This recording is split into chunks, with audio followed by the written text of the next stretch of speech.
السلام عليكم ورحمة الله وبركاته. أعوذ بالله من الشيطان الرجيم. بسم الله الرحمن الرحيم. الحمد لله نحمده ونستغفره ونعوذ بالله من شرور أنفسنا ومن سيئات أعمالنا. من يهده الله فلا مضل له ومن يضلله فلا هادي له. أشهد أن لا إله إلا الله وأشهد أن محمدا رسول الله.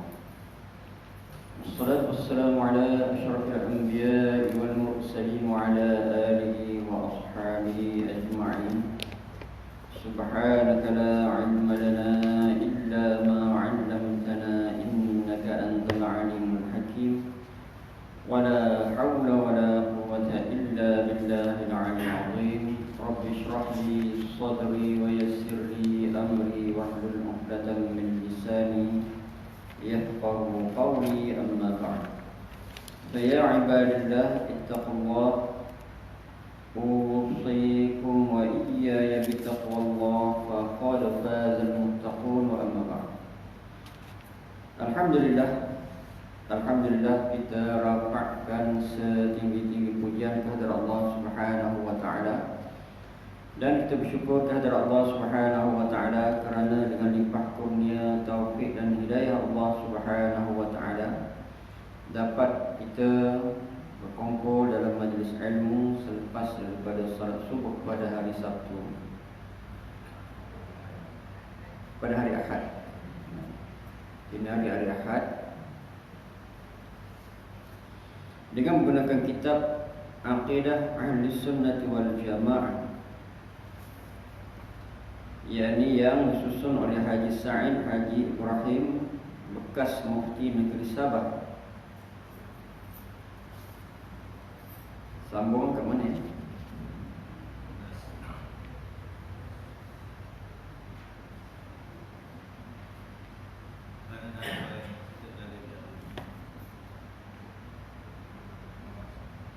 Qala mu'allif rahimahullah wa nafa'na bi'ulumihi fid dharain amin ya rabbal alamin. Yani kita masih dalam perbincangan berkenaan dengan keterangan dan huraian serta dalil pada ayat mana? Innani. Yani pada ayat dari surah Taha ayat 14, Allah Subhanahu wa taala berfirman, Innani anallah la ilaha illa ana fa'budni wa aqimus salata li dzikri. Yang bermaksud sesungguhnya aku Allah, tiada Tuhan melainkan aku, oleh itu sembahlah akan daku, dan dirikanlah sembahyang untuk mengingati daku. Yang mana ayat ini menegaskan sesungguhnya Allah Subhanahu wa taala menyebut Innani anallah, sesungguhnya aku adalah Allah. La ilaha illa ana, dan tidak ada ilah. Ilaha itu maksudnya Tuhan. Ilaha itu Tuhan yang disembah. Dia ada Rabb dan juga ada ilah, ada dua.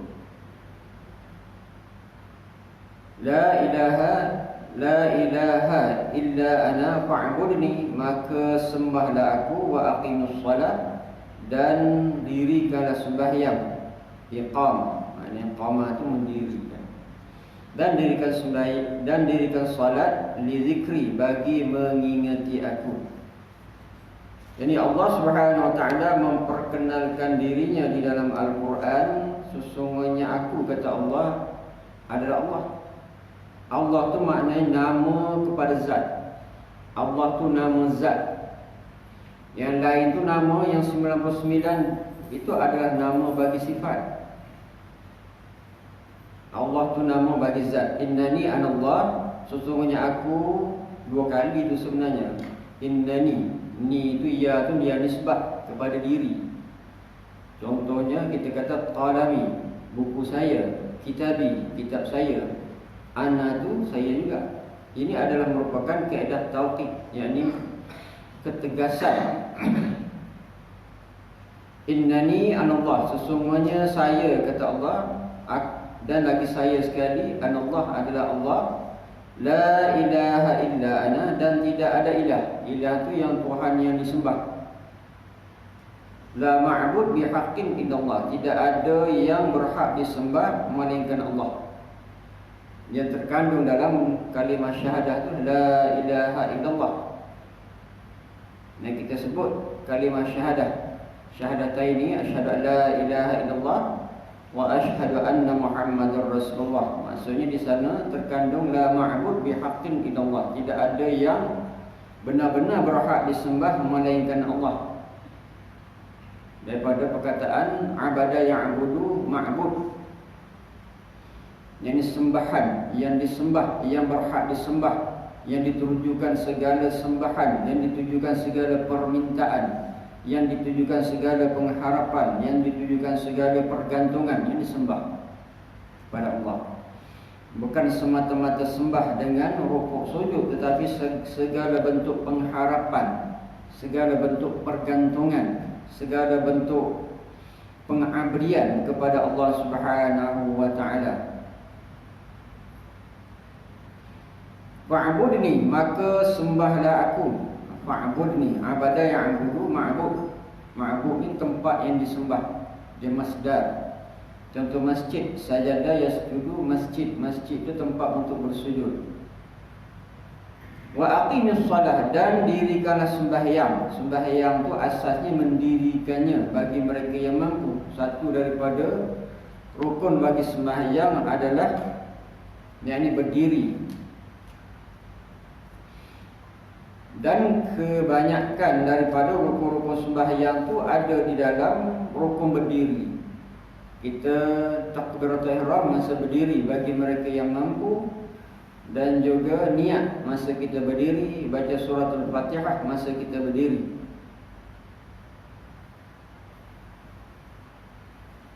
Wa aqimus salata li dzikri, yakni bagi ingat, untuk ingat, li dzikri itu untuk ingat kepada aku. Dan ayat yang seterusnya, dari ayat ini ayat muhkam, jelas, makna tidak ada kesamaran. Kalau kita baca dari sudut bahasa yang longgar macam tu pun kita faham. Tidak perlu kepada perbahasan yang banyak. Cuma di sini Allah Subhanahu wa taala nak menegaskan dia adalah Allah sebagai Tuhan yang berhak disembah. Dia ada satu lagi Rabb. Rabb tu sifat bagi Rabb tu rububiyah. Rabb tu sama dengan makna Khaliq ataupun Malik. Khaliq tu yang mencipta, pencipta. Malik tu yang menguasai ataupun raja. Maknanya Rabb tu sifatnya rububiyah. Ilah tu sifatnya ilahiyah. Makna yang untuk disembah, yang disembah, yang berhak untuk disembah. Kalau Rabb ni dari segi bahasanya, yakni yang mencipta, yang mengurus, yang menghidup, yang mematikan, yang mentadbir, makna pemerintah, yang memerintah. Rabb, rububiyah sifat bagi Rabb, ilahiyah tu sifat bagi ilah. Dua-dua tu Allah lah. Rabb, rububiyah tu sifat bagi Allah, ilahiyah tu sifat bagi Allah. Dua-dua sifat bagi Allah. Allah tu nama bagi zat. Dan tidak ada lah yakni makhluk-makhluk lain yang boleh mengakui dia sebagai Tuhan melainkan Allah. Allah yang mengaku dia sebagai Tuhan yang berhak disembah. Sesiapa yang menyembah selain daripada Allah, dia syirik kepada Allah Subhanahu wa taala. Firman Allah Taala, "Lau kana fihima alihatun illallah la fasadata, wa subhanallahi rabbil 'arsy 'amma yasifun." Kalau ada di langit dan di bumi Tuhan-Tuhan yang lain daripada Allah, nescaya rosaklah pentadbiran kedua-duanya. Maka bertauhidlah kamu kepada Allah dengan menegaskan bahawa suci Allah, Tuhan yang mempunyai arasy dari apa yang mereka sifatkan. Dan ayat ini pula Allah Subhanahu wa taala mengajak kita agar berfikir, lau ni jika ataupun kalau. Kalau jika dan kalau ni dia adalah merupakan sifat bagi akal. Di mana kalau bagi sisi Allah tidak ada kalau dan tidak ada jika, sebab Allah Subhanahu wa taala kun fayakun. Jika ni adalah sifat bagi akal manusia. Kalau buat macam ni, kalau buat macam ni, kalau buat macam ni. Apakah Allah Subhanahu wa taala ada sifat kalau? Tak mungkin Allah Subhanahu wa taala ada sifat kalau. Yang mana bagi Allah Subhanahu wa taala qudrah dan iradah itu adalah mutlak. Apabila Allah Subhanahu wa taala berkehendak, maka jadi. Jadi dua-dua tu sifat qudrah dan iradah tu dia ada takluk. Takluk ni maknanya dia ada perhubung kait dengan makhluk dia. Takluk kalau kita belajar dalam ilmu akidah, dalam sifat ma'ani itu dia ada 7 sifat ma'ani. Sifat ma'ani itu sifat wujudiyah. Dan daripada 7 sifat hayah tu dia tidak ada takluk. Yang lain tu ada takluk, dia ada hubung kait dengan makhluk. Qudrah dan iradah tu adalah merupakan 2 sifat ma'ani yang berhubung kait ataupun takluk dengan makhluk. Jadi maksudnya ni apabila Allah Subhanahu wa taala berkehendak, makna Allah Subhanahu wa taala berkuasa dan tidak ada perkataan lau, tidak ada perkataan jika. Allah Taala berkehendak kun fayakun.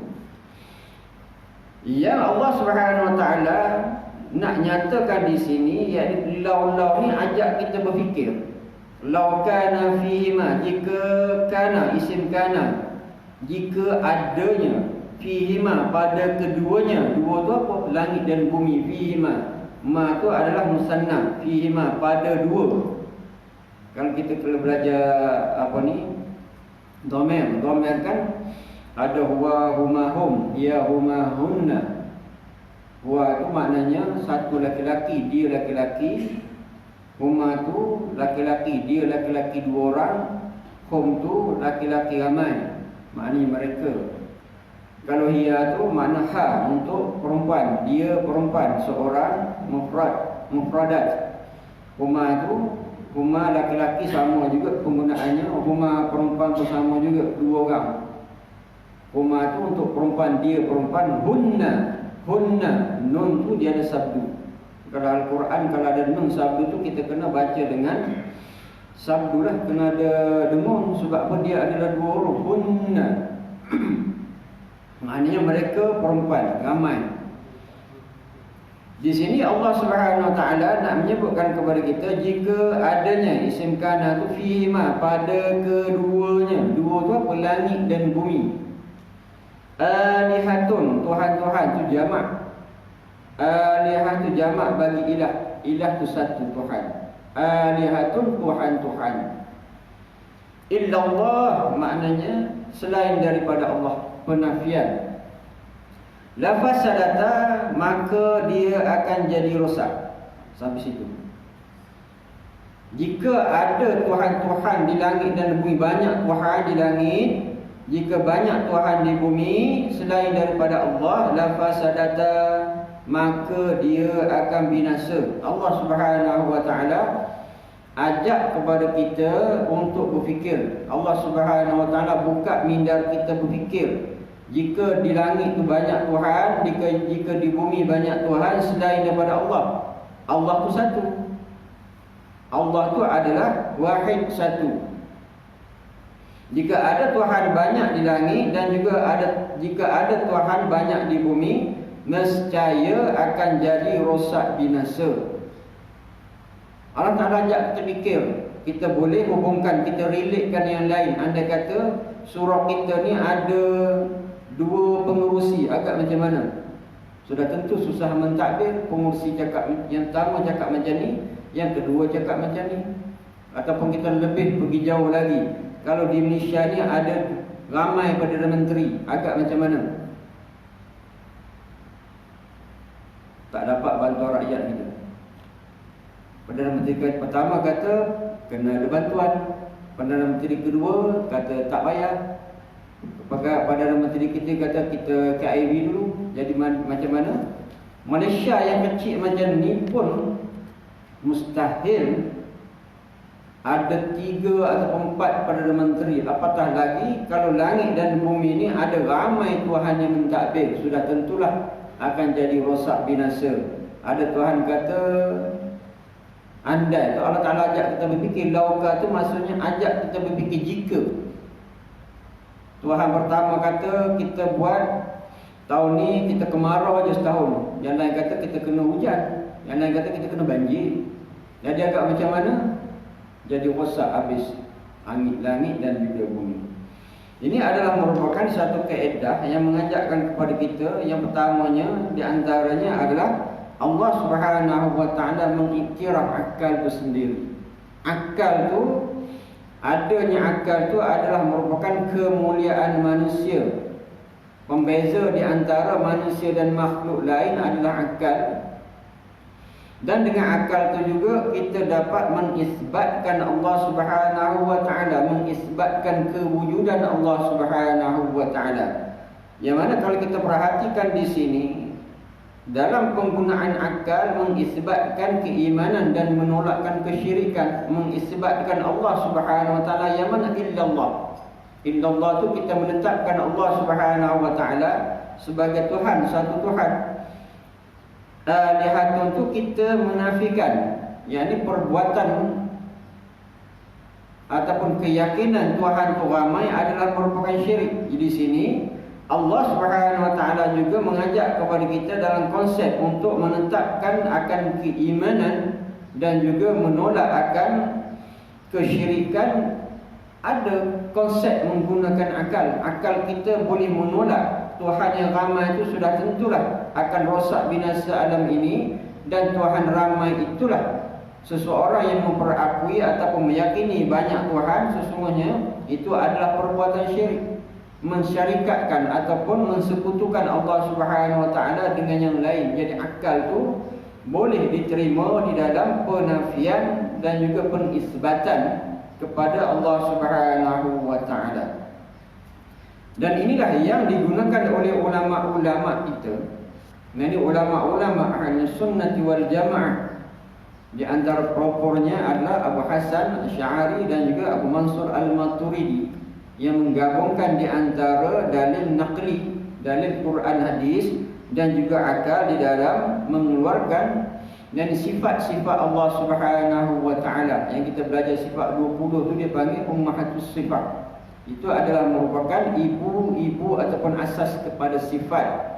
Setengah orang mengatakan ianya adalah merupakan akal, menafikan akan konsep akal, menafikan wujud akal di dalam keimanan ataupun menetapkan keimanan kepada Allah. Sedangkan kalau kita lihat dalam ayat ini, penggunaan akal itu secara majazi, akli, Allah Subhanahu wa taala menunjukkan kepada kita. Dan dalam ayat yang lain, kalau kita boleh lihat ayat yang lain, Allah Subhanahu wa taala mengajak kepada kita untuk menggunakan akal. Contohnya dalam surah Yusuf ayat 100, Allah Subhanahu wa taala berfirman, "Wa yaj'alu rijsa 'alal ladzina la ya'qilun." Dia bermaksud ini dan menimpakan mereka kepada, dan menimpakan Allah kepada orang-orang yang tidak menimpakan murka, wa yaj'alu rijsa, dan menjadikan murka 'alal ladzi, ke atas orang-orang la ya'qilun, orang-orang yang tidak mempergunakan akal. Ini adalah merupakan jelas akal itu adalah merupakan satu daripada alat, bukan semata-mata untuk kita berinteraksi dengan alam ini, tetapi akal itu juga akal yang sihat, akal yang terbina dengan fitrah, dapat mengesan ataupun dapat memahami akan konsep iman dan juga menolak kesyirikan. Jadi bagi mereka-mereka yang mengatakan dalam konsep iman dan syirik ini tak boleh guna akal, sedangkan akal itu untuk memahami apa itu iman, akal itu untuk memahami apa itu syirik. Yang setengah bagi mereka dalam perkara yang melibatkan syariat, hukum-hukum fiqh boleh guna akal, ijtihad dan sebagainya. Tapi dalam perkara yang melibatkan iman, kata mereka tidak boleh guna akal. Sedangkan banyak di dalam Al-Quran Allah Subhanahu wa taala mengajak kita menggunakan akal. Afala yanzuruna ilal ibili kaifa khuliqat. Apakah mereka tidak melihat bagaimana ibil? Ibil itu adalah nama bagi unta diciptakan. Afala yanzuruna ila al-ibili kayfa khuliqat wa ila as-samaa'i kayfa rufi'at. Dan juga langit dia ditegakkan. Allah Subhanahu wa taala ajak kepada kita di dalam menetapkan keimanan, meyakini kewujudan Allah Subhanahu wa taala. Allah Subhanahu wa taala ajak menggunakan akal. Nazar tu maksudnya menggunakan akal dan berfikir. Nazar itu akal nazari, maknanya berfikir. Dia akal ni ada dua, akal nazari dan juga akal daruri. Akal daruri ni dia tak perlu nak fikir, dia tengok, kita tahu dah ini bendanya.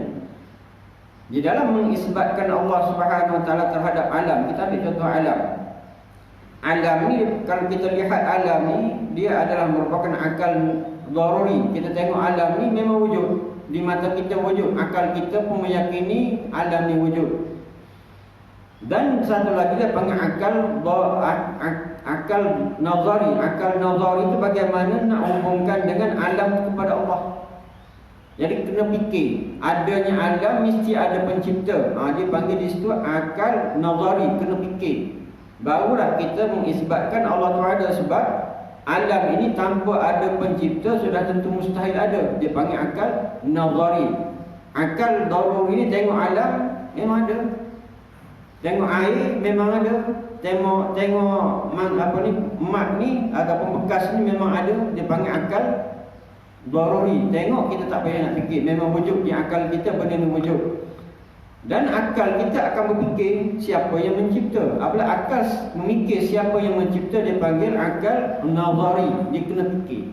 Begitu juga kita dengan alam ini dan Allah. Kita lihat alam ini adalah akal daruri, senang, akal yang wujud.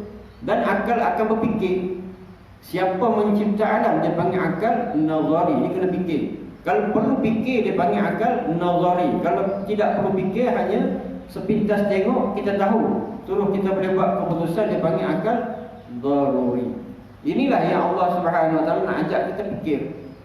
Dia panggil, apabila Allah Taala ajak kita fikir, dia panggil masuk dalam skop akal nazari. Yang ni kita fikir, alam besar macam ni mesti ada pencipta. Alam yang besar macam ni ada siang dan malam, ada segala kehidupan, ada rezeki masing-masing kepada alam ini. Sudah tentu ada yang menjadikan alam dan memberi rezeki. Dia panggil akal nazari. Afala yanzuruna ila al-ibili kayfa khuliqat. Apakah mereka tidak melihat bagaimana ibil, yakni unta itu diciptakan. Unta ni ada 3 nama. Satu ibil, naqah dan juga jamal. Jamal tu unta biasa. Kalau ibil ni unta yang dia mahal. Unta ibil tu mahal. Naqah ni unta Nabi Saleh. Satu unta saja yang dipanggil naqah di atas muka bumi ni. Naqah tu unta Nabi Saleh. Kalau ibil ni unta yang mahal. Kalau nak buat korban, kalau sebut ibil tu unta yang mahal. Kalau jamal tu unta yang biasa. Ya Allah Subhanahu wa taala ajak kita fikir, afala yanzuruna ila al-ibili kayfa khuliqat. Mereka tidak nazar. Nazar tu bukan setakat lihat, tetapi memikirkannya. Bagaimana unta tu dicipta. Unta ni banyak kelebihan. Dia boleh bawa muatan yang banyak di padang pasir. Dia tidak perlu minum air berhari-hari, tidak perlu makan tiap-tiap masa. Itu adalah merupakan kehebatan penciptaan unta itu sendiri. Itu kerana Allah Subhanahu wa taala ajak kepada kita tengok unta tu, dengan melihat unta itu, lihat siapa yang mencipta. Dengan alam ataupun sebagai yang ada di alam ni sebagai dalil. Dan dalil itu adalah madlul. Yang jadi pada dalil itu adalah kewujudan, yakni yang diwujudkan. Yang mencipta dalil itu dipanggil madlul. Alam ni dalil kewujudan Allah. Allah tu sebagai pencipta kepada dalil, pencipta kepada alam, dia panggil madlul. Ini adalah merupakan konsep bagaimana akal berinteraksi. Akal itu melihat alam, akal itu melihat segala yang ada ini, yakni untuk menetapkan kewujudan Allah Subhanahu wa taala. Dan kalau tidak, itulah di antara konsep bagaimana ulama-ulama Ini menetapkan sifat bagi Allah yang asasnya adalah 20. Satu daripadanya adalah ada. Allah Subhanahu Wa Taala ada. Sesiapa yang meyakini Allah Taala tidak ada, sudah tentu dia kufur kepada Allah. Setiap sifat 20 ni kalau kita tengok dia dan kita kaji dia, sesungguhnya dia adalah merupakan satu sistem, dan sistem itu dibukukan. Dan kalau kita tidak lihat kepada sistem, maknanya lihat kepada keyakinan kepada apa intipati yang ada dalam sifat 20 itu, bukan setakat wujud zaman kita, dia wujud pada awal kejadian manusia lagi. Itu adalah merupakan fitrah pemikiran kita yang ada di dalam sifat 20, gabungan daripada akal dan juga gabungan daripada Al-Quran dan Hadis. Contoh, kita ambil contohlah. Ada orang tanya sifat 20 tu ada tak zaman Rasulullah SAW? Sistem susunan tu memang tidak ada, tetapi intipatinya mesti ada. Bukan setakat zaman salaf, bukan setakat zaman Nabi Muhammad SAW, tapi sebelum awal kejadian manusia pun intipati daripada sifat 20 tu mesti ada. Anda kata kita tolak satu daripada sifat 20, sistem sifat 20, seseorang tu akan jadi kufur kepada Allah. Kita bilang satu-satu. Tak mungkin kalau orang tanya sahabat Allah Ta'ala tu ada ataupun tidak ada, sahabat kata tidak ada. Tak mungkin lah. Mesti sahabat kata ada. Ada tu maksudnya wujud. Dan kalau kita tanya pula, bila Allah Ta'ala ada, Allah Ta'ala tidak ada permulaan, dipanggil qidam. Dan sampai bila Allah Subhanahu Wa Ta'ala tamat tempoh adanya? Tak ada sampai bila-bila, tu baqa sampai bila-bila. Tak ada tempoh tamat. Dan Allah Subhanahu Wa Ta'ala tu di mana? Sudah tentu kita kata qiyamuhu bi nafsi. Allah Subhanahu Wa Ta'ala tidak bertempat, dia tidak berhajat kepada sesuatu. Dan kalau ditanya lagi, Allah Subhanahu Wa Ta'ala tu bagaimana, besar ke kecil ke? Dia panggil sebagai mukhalafatu ta'ala lil hawadis. Allah Subhanahu Wa Ta'ala bersalahan dengan baharu. Itu adalah merupakan sistem sifat 20 yang ada kepada akal kita. Dan kesemua dalil-dalil itu ada di dalam Al-Quran. Allahu awwal wal akhir. Allah Subhanahu Wa Ta'ala awal. Mana awal itu tidak ada permulaan. Akhir makna tidak ada ujungnya, yang baqa. Itu sedikit sebanyak bagaimana ulama-ulama kita memahami sifat Allah itu melalui sifat 20, sistem sifat 20. Mungkin orang tanya apakah sifat Allah 20 saja? Tidak, itu dia menganggap sebagai ummahatus sifat, yakni sebagai asas kepada sifat Allah. Dan berapa banyak sifat Allah? Tidak siapa tahu berapa banyak sifat Allah. Allah Subhanahu Wa Ta'ala sendiri yang tahu berapa banyak sifat dia.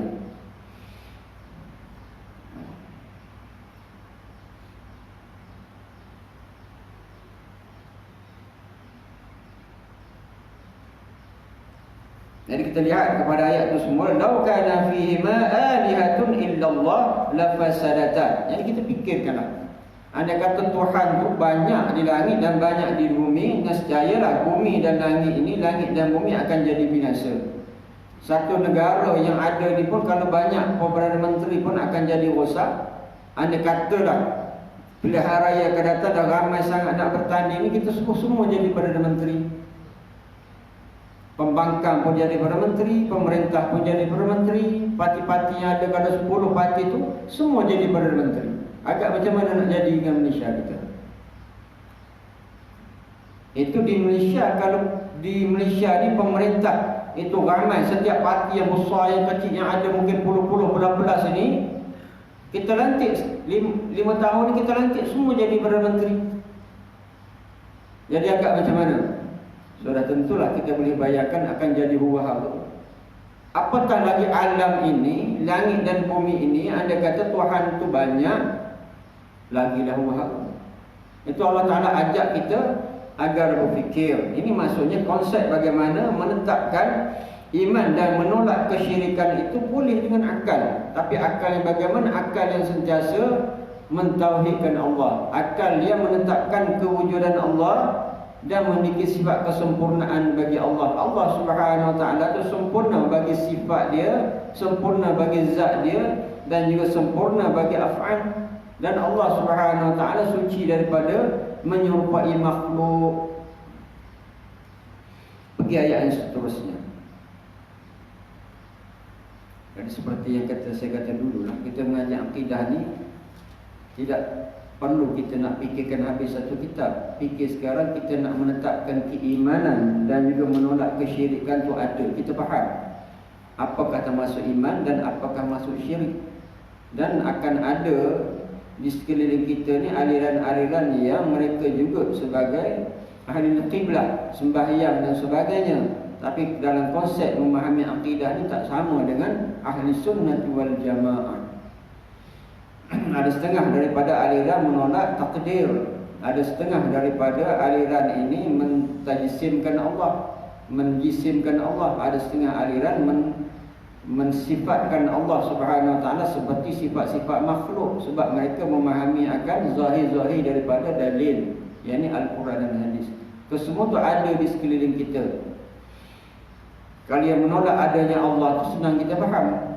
Tapi yang tidak menolak wujudnya Allah tetapi mensifatkan Allah dengan sifat-sifat makhluk, bagi mereka yang tidak faham ilmu akidah, sudah tentulah mereka akan terpengaruh. Allah Subhanahu wa taala bertempat, Allah Subhanahu wa taala ada tangan, tangan Allah tak seperti tangan manusia. Jadi tangan tu ada sudah tentu makhluk. Kalau faham dari konsep itu, yakni kita memakhlukkan Allah. Syirik itu satu daripadanya memakhlukkan Allah ataupun menuhankan makhluk, itu masuk syirik kepada Allah Subhanahu wa taala. Lihat kepada firman Allah yang berikutnya, qul huwallahu ahad, Allahus samad, lam yalid wa lam yulad wa lam yakul lahu kufuwan ahad. Ini asas kepada ilmu akidah. Yang bermaksud di surat Al-Ikhlas ayat 1 hingga 4, yang bermaksud katakanlah wahai Muhammad, Tuhanku ialah Allah yang Maha Esa, Allah yang menjadi tumpuan sekalian makhluk untuk memohon sebarang hajat. Ia tidak beranak dan ia pula tidak diperanakkan, dan tidak siapa pun yang setara dengannya. Ini adalah merupakan ayat asas kepada akidah ataupun ayat tauhid. Di mana dalam ayat ini Allah Subhanahu wa taala suruh qul, katakanlah qul. Suruh berkata. Qul huwallahu ahad, katakanlah dia tu dhamir. Dia Allah, ahad yakni esa, tunggal.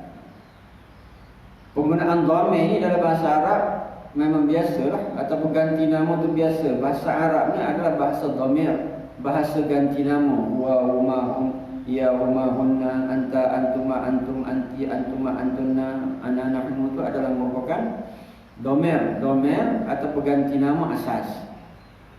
Itu kena hafal lah. Itu ilmu tasrif itu kena hafal.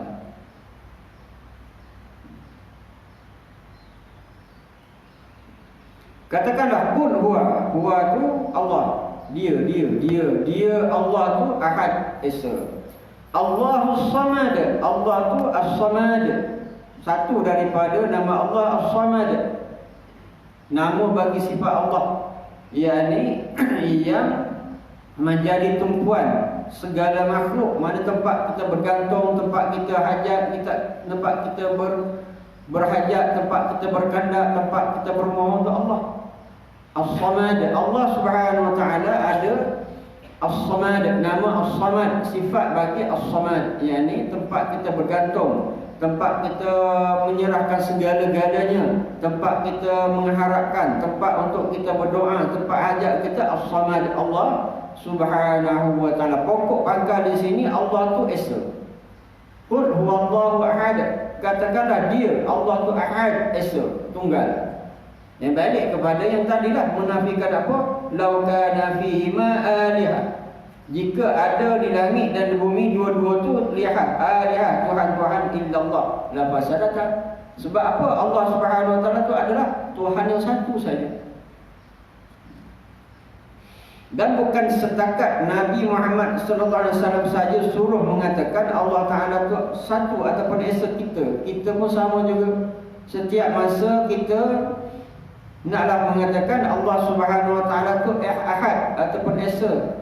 perkataan kita, dakwah kita tu Allah Subhanahu Wa Taala tu esa dalam hati kita, sudah tentulah keyakinan timbul dalam hati kita. Kita kena kata kepada anak-anak kita, cucu-cucu kita, isteri kita, Allah Ahad.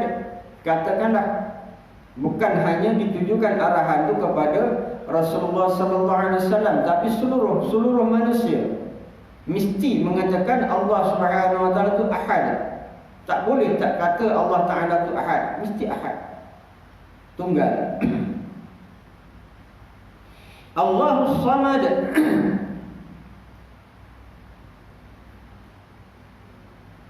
Lam yalid wa lam yulad, tidak beranak dan tidak diperanakkan. Allah Subhanahu Wa Taala tidak beranak dan tidak diperanakkan. Kalau Allah Subhanahu Wa Taala beranak dan diperanakkan, sudah tentu Allah Subhanahu Wa Taala berhajat kepada yang lain. Ia melahirkan anak, di mana dia berhajat kepada anak, sebab anak itu adalah merupakan satu kebahagiaan, bukan satu keseronokan ada anak. Kalau tak ada anak kan sunyi. Allah Subhanahu Wa Taala mustahil daripada sunyi. Dan kalau yang diperanakkannya perlu kepada orang yang memperanakkannya, di mana kesemua itu mustahil bagi Allah. Sebab apabila Tuhan itu ada anak Tuhan itu Tuhan. Kalau dua-dua Tuhan, mana satu Tuhan yang berkuasa? Sudah tentulah mustahil ada Tuhan dan ada anak Tuhan. Jadi tidak boleh. Di mana kalau kita belajar dalam ilmu akidah, ada dua perkataan daw dan juga tasalsul. Daw ni maknanya mustahil Tuhan ni dia berpusing-pusing. Tuhan A jadikan Tuhan B, Tuhan B jadi Tuhan A, Tuhan A jadi Tuhan B, Tuhan B jadi Tuhan A. Pening itu. Begitu juga tasalsul ni dia infinity, tak berhenti. Tuhan A jadi Tuhan B, Tuhan B jadi Tuhan C, C jadi D dan seterusnya. Jadi pening. Elok-elok kita pagi nak pergi kerja, duk bilang yang tu tak pergi kerja, pening. Tak ada berhenti fikiran kita. Jadi mustahil. Allah Subhanahu Wa Taala tu tidak beranak dan tidak diperanakkan. Ada orang berceramah, saya tengok dekat YouTube. Orang tanya dia, ini masalah juga. Kita tak mengajar akidah, ni masalah. Orang tanya dia, Ustaz, boleh ke Tuhan tu dia cipta isteri? Dia pemenung nak jawab, boleh. Kalau orang tanya tuan-tuan, Syekh, boleh tak Allah Ta'ala tu cipta isteri? Agak macam mana tuan-tuan nak jawab? Macam mana tuan-tuan nak jawab? Logiknya memang bolehlah, sebab Allah Ta'ala mampu untuk buat sesuatu. Tapi dari segi akidah dia mustahil. Sebab apa mustahil? Itu kena balik ilmu akidah. Ini yang penting, belajar ilmu akidah. Ilmu akidah ni, di antaranya bagaimana apabila kita masuk dalam belajar dalam sifat ma'ani, Allah Subhanahu Wa Taala ada iradah dan qudrah dan iradah. Allah Subhanahu Wa Taala qudrah dan iradah itu ta'alluqnya kepada yang harus sahaja, yang jaizah. Dia tidak ta'alluq kepada yang wajib dan tidak ta'alluq kepada yang mustahil. Apa yang harus Allah Subhanahu Wa Taala jadikan alam, harus. Allah Ta'ala nak buat pun harus, Allah Ta'ala tak buat pun harus. Sebelum ada alam ni harus ada dan harus tak ada, dipanggil mungkin. Dan dalam perkara yang mustahil Allah Subhanahu Wa Taala cipta isteri. Sebab isteri itu adalah merupakan kekurangan. Kenapa kita ada isteri? Ialah sunyi. Kan isteri dia dah meninggal, lepas tu dia macam mana? Anak-anak pun carilah mak lain untuk ayahnya sunyi. Apakah Allah Ta'ala sunyi? Mustahil Allah Ta'ala sunyi. Habis dia buat apa umur dah 90? Tak buat apa-apa. Yang ni hanya ada teman. Maknanya sunyi. Sunyi itu bukan sifat Allah. Dia panggil Allah Subhanahu Wa Taala kudrah dan iradah Allah. Sifat ma'ani dia tidak ta'alluq kepada yang mustahil. Mustahil Allah Ta'ala akan cipta makhluk untuk jadi teman, mustahil. Dan Allah Subhanahu Wa Taala tidak ta'alluq kepada yang wajib. Yang alam ini bukan wajib bagi Allah Ta'ala nak buat. Syurga dan neraka tidak wajib bagi Allah Subhanahu Wa Taala nak buat. Itu harus saja. Kita ni harus Allah Ta'ala nak buat. Semua alam ini harus je bagi Allah Ta'ala nak buat. Maknanya Iradah, kudrat dan iradah takluk dia berhubung dengan perkara yang harus sahaja.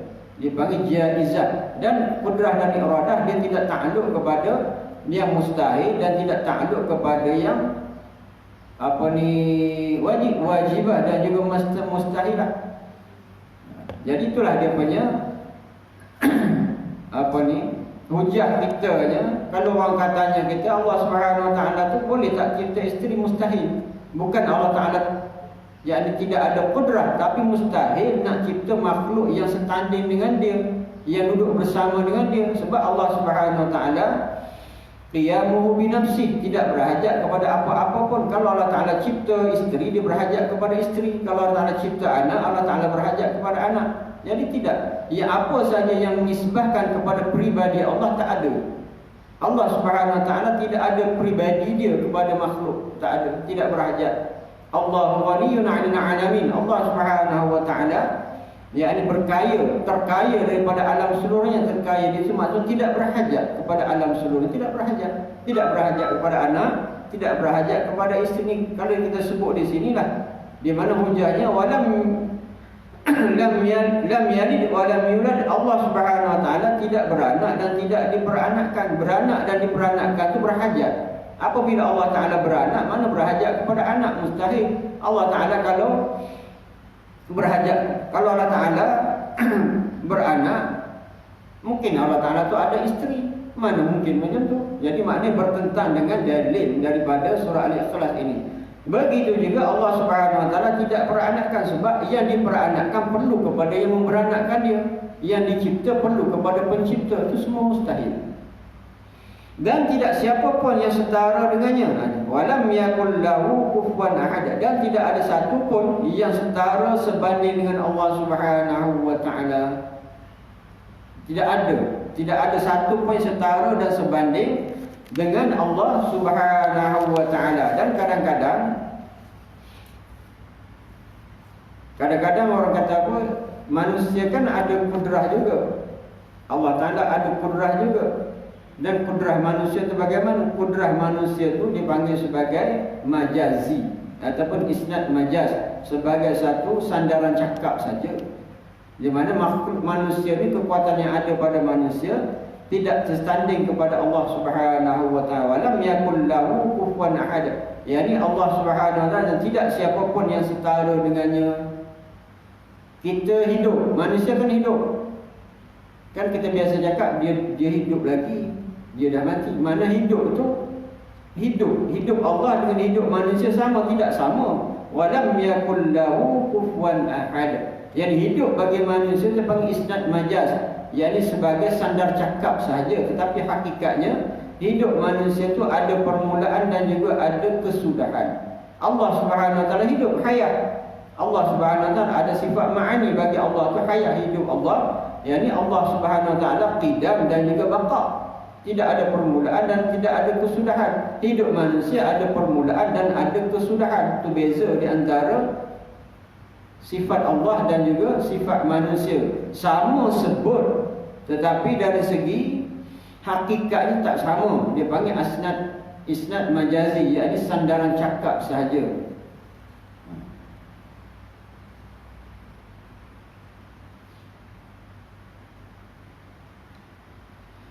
Dan yang ini peganglah kuat-kuat dalam diri kita. Walam yakul lahu kufuwan ahad. Yakni tidak ada setara. Allah Taala itu tidak setara, sesuatu tidak setara dengan Allah Subhanahu Wa Taala. Dalam ilmu akidah, aqaidul iman atau ilmu tauhid, seseorang itu boleh juga membuktikan kewujudan Allah dan keesaannya berasaskan dalil akal yang ijma'. Ini yang kita masukkan tadi. Di dalam membuktikan kewujudan Allah dan keesaannya. Kewujudan itu maksudnya menetapkan wujud Allah. Dan Allah Subhanahu Wa Taala adalah esa. Maknanya menggunakan akal boleh di dalam menetapkan kewujudan dan keesaan Allah. Dan juga apa yang kita sebut esa, bagaimana akal juga boleh menafikan akan syirik kepada Allah, sebab esa lawan syirik. Esa tu lawan syirik. Syirik tu maknanya mendua mentiga Allah Subhanahu Wa Taala. Di mana dengan akal boleh menggunakan akal itu untuk menetapkan keadaan Allah, adanya wujudnya Allah, dan juga dengan akal itu juga yang ini boleh menetapkan keesaan Allah, ketunggalan Allah, dan menolak kesyirikan. Seperti yang bagaimana secara ijmali. Ijmali mana secara umum, secara borong. Sebab secara tafsili sudah tentu tidak boleh lah. Akal kita ni secara tafsili, secara detail, sudah tentulah kita ni tidak mampu untuk mendetailkan sifat Allah. Mana boleh nak mendetailkan sifat Allah? Allah Subhanahu Wa Taala ada wujud. Itu makna secara ijmal adanya Allah. Ada macam mana, tak boleh macam mana. Sebab macam mana tu adalah makhluk. Apabila ada perkataan macam mana, itu adalah makhluk. Sebab Allah Subhanahu Wa Taala bagaimana? Walam yakul lahu kufuwan ahad. Allah Subhanahu Wa Taala tidak setara dengan sesuatu. Macam mana tu maknanya mensetarakan Allah dengan sesuatu. Jangan ada macam mana. Boleh faham maksud saya? Wujud Allah tu esa. Macam mana tak boleh macam mana. Sebab Allah Ta'ala dah tutup. Walam yakul lahu kufuwan ahad. Allah Subhanahu Wa Taala tidak setara, tidak sama dengan sesuatu. Apabila ada macam mana dalam kepala kita, itu macam mana tu makhluk. Tu kata Umar Al-Khattab, apabila kamu tidak boleh fikir tentang Allah, mana itulah Allah. Akal kita tak boleh nak fikir tentang Allah, mana itulah betul. Kalau akal kita masih boleh fikir, itu makhluk. Akal kita ni memikirkan setara makhluk sahaja. Yang lebih daripada itu akal kita tidak boleh fikir. Dan inilah dia panggil sebagai walam yakul lahu kufuwan ahad. Yani Allah Subhanahu Wa Taala tidak setara dengan sesuatu. Apabila ada dalam kepala kita gambaran-gambaran bagaimana Allah, kita kena buang. Yang itu adalah makhluk. Sebab Allah Subhanahu Wa Taala tidak setara dengan sesuatu. Cukup berhenti kita ni Allah Subhanahu Wa Taala wujud. Sebab akal kita boleh terima wujud Allah. Sebab apa wujud Allah? Bagaimana kita boleh terima? Sebab ada alam. Sudah tentu setiap yang wujud mesti ada mawujud. Setiap ada dalil mesti ada madlul.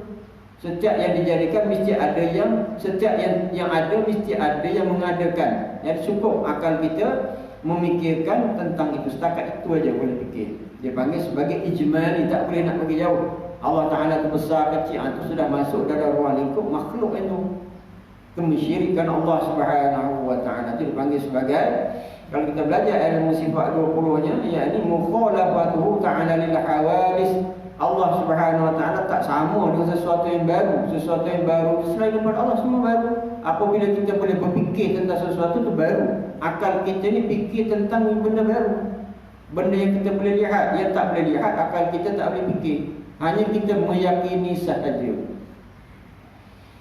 Dan nak meyakinkan Allah tu bagaimana? Kita ulang banyak kali dah. Maknanya nak meyakini Allah dengan sebab ada alam.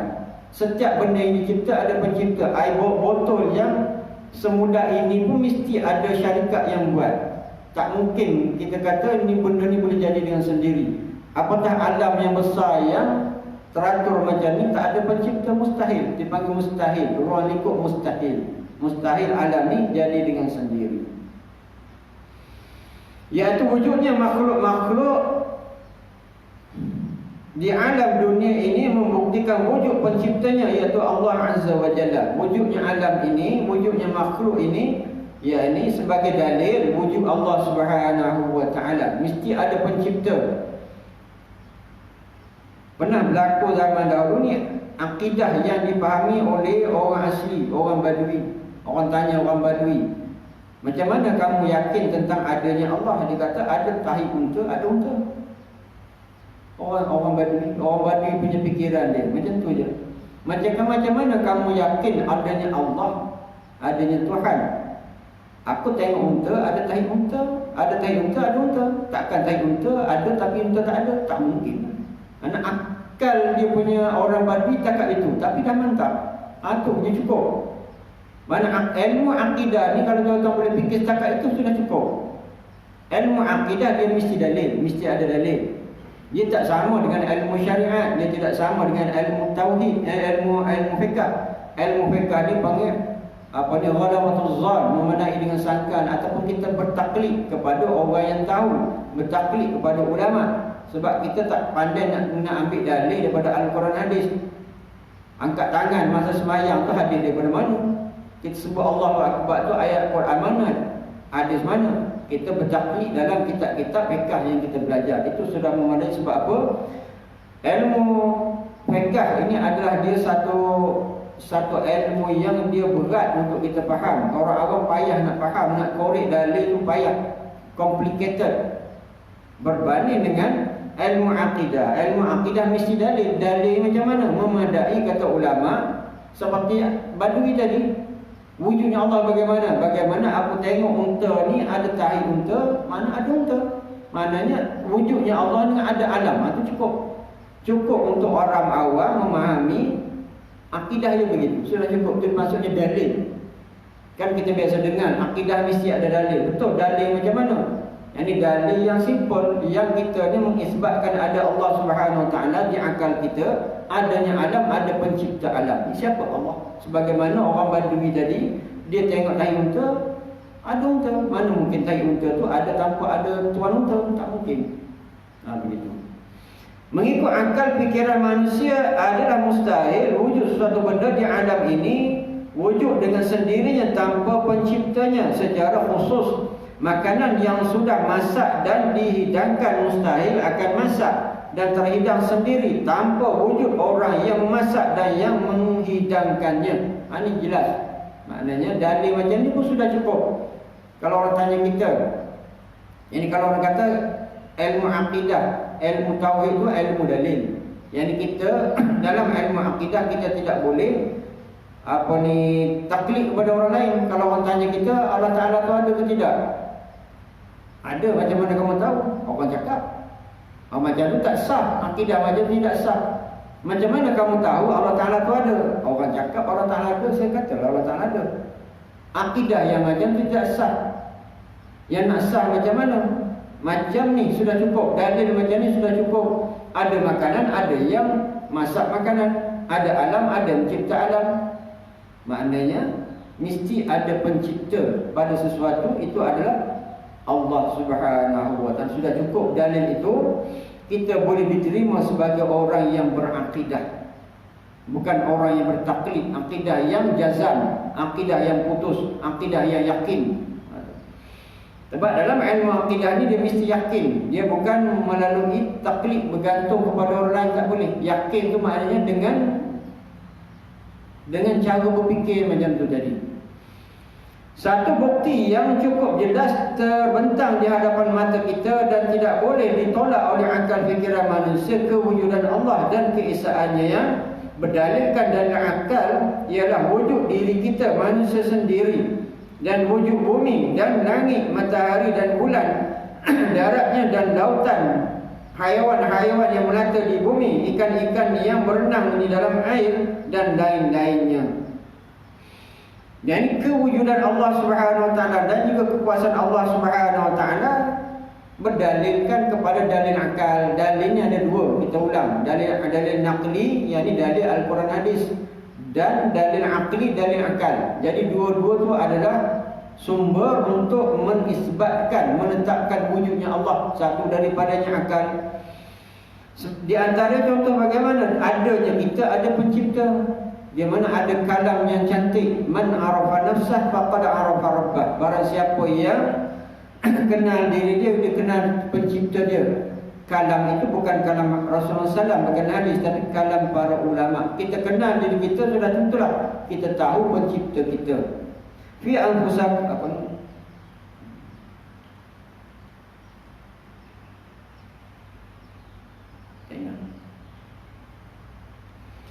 Dan wujud bumi. Begitu juga dengan wujud bumi ini, maknanya kita mengisbatkan wujudnya Allah Subhanahu Wa Taala sebagai pencipta. Begitu juga langit, matahari, bulan dan daratan dan lautan, haiwan yang melata di bumi, ikan yang berenang di air dan lain-lainnya. Kewujudan kesemua ini yang mewujudnya siapa? Allah Subhanahu Wa Taala. Jadi tidak mungkin wujud dengan sendiri.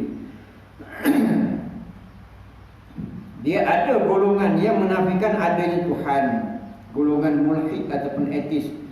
Dia punya aliran ini kepahamannya dahar. Dahar itu maksudnya masa.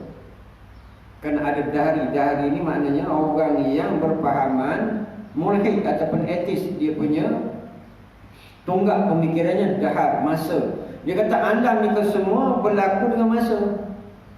Masa itulah yang Tuhan bagi alam ni.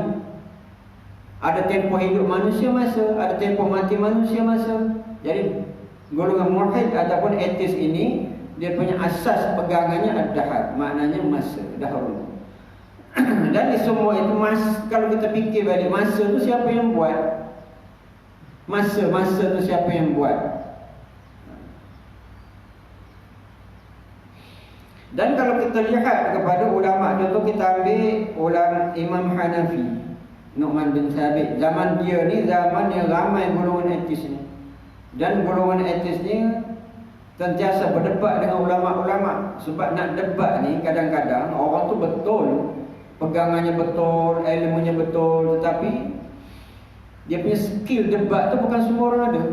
Kadang orang tu betul ilmu dia, tapi berdebat dia kalah sebab skill debat tu bukan semua orang ada. Dan zaman dia ni, zaman Imam Hanafi ni, ramai ulama-ulama kalah dengan dahari tu. Orang yang tidak mengaku ada Tuhan, tidak percaya ada Tuhan. Dari satu masa, guru kepada Imam Hanafi, Nu'man bin Sabit ni, diajak oleh dahari itu untuk berdebat tentang wujud ataupun tidak wujudnya Tuhan. Jadi gurunya pun, gurunya alim, memang orang alim, tapi skill nak debat tu bukan semua orang ada. Sehingga dia pun kebingungan, pening, cemas. Sebab ramai ulama-ulama kalah. Di mana topiknya berdebat, ada ke tidak ada Tuhan. Kalau ada mesti nampak, kalau ada mesti boleh disentuh. Itu nak hujah tu macam mana? Jadi Imam Abu Hanifah Nu'man bin Sabit kata, "Tu guru tak apa, bagi saya lah berdebat. Saya nak murid, kalau saya kalah pun tak ada malu sebab saya nak murid. Kalau guru kalah, yang malu." Dia masa tu kecil lagi, tapi dia ada skill debat. Skill debat ni penting. Orang tu ilmu banyak macam mana sekalipun, kadang-kadang dia boleh kalah debat seolah dia salah sebab skill. Jadi Imam Nu'man bin Sabit, Imam Abu Hanifah ni pergi. Dia yang dahari tu kata, mana nak debat, pun dah kecil debat dia.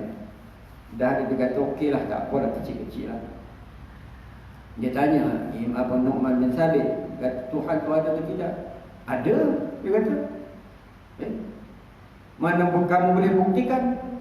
Dia kata, sebelum saya jawab, saya nak tanya dulu, kamu percaya tak adanya nyawa? Dia tanya dahari. Dahari kata, percaya. Saya nak tanya kamu, nyawa tu di kepala ke, di perut ke, di kaki? Dahari pun dia pening, nak jawab tak boleh. Itu skill. Sebenarnya itu bukan hujah pun, bukan boleh kita tetapkan Allah Ta'ala dengan contoh makhluk. Di mana persoalan Imam Abu Hanifah itu, contoh itu tak boleh nak dicontohkan kepada Allah. Allah bukan makhluk. Tapi nak skill debat tu sebenarnya dicatat dalam kitab-kitab tauhid, kitab-kitab apa ni, akidah. Sebab ada hadis kata, kamu percaya tak Tuhan tu ada? Percaya. Tunjukkan Tuhan di mana. Agak macam mana kita nak debat? Kita tak ada skill. Ni dia skill debat tu penting. Imam Abu Hanifah kata, ada Tuhan. Saya nak tanya, sebelum saya jawab, saya tanya, ada Tuhan, apa kamu percaya tak ada nyawa? Ada. Dan dia kata, mesti ada nyawa. Kat mana? Kat kepala ke? Kat kaki ke? Kat tangan ke? Kat perut? Dia pun jadi bingung, tak boleh nak jawab.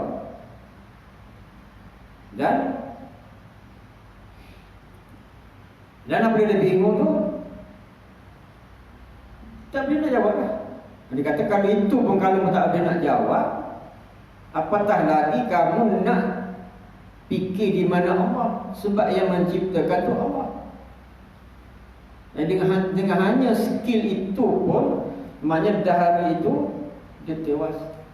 Sebab Imam Abu Hanifah ni zaman dia nak kena dibunuh oleh golongan-golongan mulhid ni. Zaman sekarang ni orang yang nak mematikan hujah, nak mematikan seorang tu, dia mematikan karakter, dia buat fitnah dan sebagainya. Tapi zaman dulu pertembungan pemikiran atau pertembungan pendapatnya boleh menyebabkan pembunuhan. Imam Abu Hanifah pada satu hari dia nak dibunuh oleh golongan mulhid.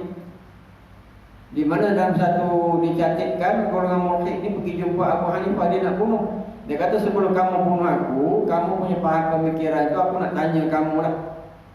Satu kapal bawa muatan yang banyak, tapi dia di laut tanpa ada kapten kapal. Kapal tu bergerak ke sana ke sini sampai pelabuhan, berhenti dan sebagainya. Golongan mulih ni kata, mana boleh kapal macam tu? Kalau kapal yang macam tu pun kata Imam Abu Hanifah, mesti ada kapten, apatah Allah yang besar ini. Sehingga dalam kes itu dinyatakan golongan yang nak bunuh dia pun bertaubat kepada Allah. Mana skill berdebat. Ini adalah apa yang saya nak sebutkan di sini. Contoh itu bukan boleh kita contohkan kepada Allah. Allah Ta'ala bukan makhluk. Allah Ta'ala itu bukan nyawa, bukan. Tetapi kewujudan sesuatu itu ada yang mewujudkan dia. Nak menafikan wujudnya Allah Subhanahu Wa Ta'ala dengan sebab kita tidak dapat melihat, dengan sebab kita tak dapat memegang. Di mana ada benda yang kita tidak dapat pegang, kita tidak dapat lihat, kita yakin ada. Macam elektrik, macam karen elektrik yang nyala semua ni. Yakin tak kita ada elektrik? Yakin. Di mana elektrik tu? Nak tahu di mana tak di mana, cubalah pegang. Kalau pegang elektrik tu, innalillahi wa inna. Makna contoh. Elektrik kita nampak tak di mana elektrik? Tak nampak. Tapi wujud. Ada kesan tu lampu-lampu. Tapi bagaimana elektrik tu wujud dia? Bentuk air ke, bentuk angin ke, bentuk apa ke? Tak boleh kita nak define, tak boleh. Nak tahu boleh tak boleh, buka yang karen yang besar tu, cuma pegang. Arwahlah kita bagi minna Allah. Maknanya kita nak kata kewujudan Allah tu tak ada dengan sebab Allah Ta'ala tak boleh disentuh, tak boleh dipegang. Kita nak menafikan banyak contoh-contoh yang ada di depan kita ni. Tak boleh kita lihat, tak boleh kita pegang. Tapi wujud suara saya. Suara saya ni bagaimana suara saya? Boleh didengar. Macam mana suara tu? Air ke, angin ke, hembusan apa ke? Tak boleh. Wujud. Mana bukan semestinya setiap yang wujud tu boleh kita lihat. Tak begitulah kewujudan Allah. Walaupun makhluk ni sebenarnya tak boleh nak dinisbahkan kepada Allah. Tapi akal, maksudnya saya buat konsep akal. Akal tu boleh menerima hujah-hujah sebegitu untuk menetapkan adanya Allah. Tetapi kita nak contohkan makhluk itu, suara makhluk, tak bolehlah kita contoh kepada Allah. Tidak exactly macam tu. Elektrik tu contoh makhluk, tapi boleh tak kita nisbah kepada Allah? Bukan, tapi akal kita boleh menerima contoh-contoh itu di dalam kita nak menetapkan adanya Allah Subhanahu Wa Ta'ala. Jadi kenapa kita sebut panjang lebar tu? Agar keimanan kita tu utuh. Adanya Allah, Tuhan yang Esa wujud. Wujud tu di dalam akal kita. Dia panggil akal nazari. Kita panggil akal nazari. Wujudnya Allah di akal nazari. Dengan sebab apa? Kita merenung sana sini, kita buat satu keputusan Allah Ta'ala ada. Adanya Allah tu Maha Esa. Dia panggil akal nazari.